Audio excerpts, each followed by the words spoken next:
चिया पसलमा उधारो बाँकी होला, साथीभाइबाट या कोही आफन्तबाट ऋण लिनु भएको होला, अथवा कतिले त ब्याङ्कबाटै पनि ऋण लिनु भएको होला। एउटा नम्बर त होला नि, 2000, 20,000 कि 2 लाख। वेल त्यो बाहेक पनि तपाईँको काँधमा 91,756 रुपियाँ ऋण छ।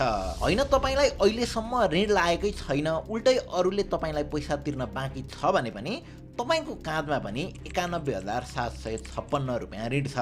अहिले त अब नेपालमा कोही बच्चा जन्मियो भने पनि उसले काँधमा 91,000 ऋण लिएर जन्मियो भनिन्छ। हुन त यो ऋण तपाईँले लिनु भएको होइन, त्यो जन्मिँदै गरेको बच्चाले पनि लिएको होइन। त्यो ऋण तिर तिर तिर भन्दै कोही तपाईँसँग माग्न आउने पनि होइन। तैपनि काँधमा त्यत्रो ऋण छ भनेर चाहिँ किन भनिन्छ त?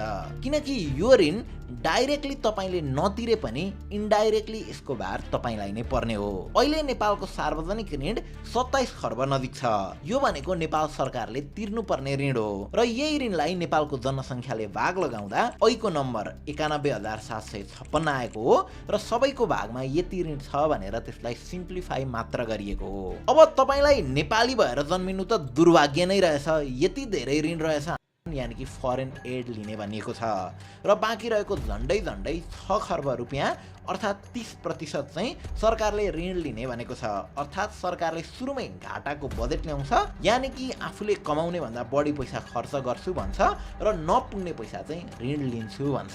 सो यो पालिको बजेट भाषण अनुसार नै अब 1 वर्षभित्र हाम्रो सार्वजनिक ऋण फेरि झन्डै 6 खर्बले बढेर 27 खर्बबाट 33 खर्ब पुग्नेवाला छ।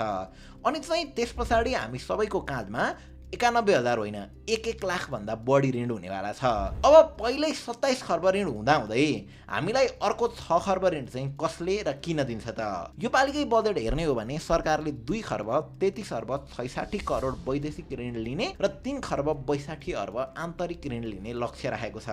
यानि कि ऋणको स्रोत दुईटा रहेछ, एउटा वैदेशिक ऋण र अर्को आन्तरिक ऋण। वैदेशिक ऋण भन्नाले कुनै अर्को देश वा इन्टरनेसनल फाइनेन्सियल बडिजहरूबाट लिने ऋण भयो। तीमध्ये नेपालले सबैभन्दा धेरै ऋण वर्ल्ड ब्याङ्कको इन्टरनेसनल डेभलपमेन्ट एसोसिएसनसँग लिएको छ भने सेकेन्डमा एसियन डेभलपमेन्ट ब्याङ्क एडिबीसँग लिएको छ।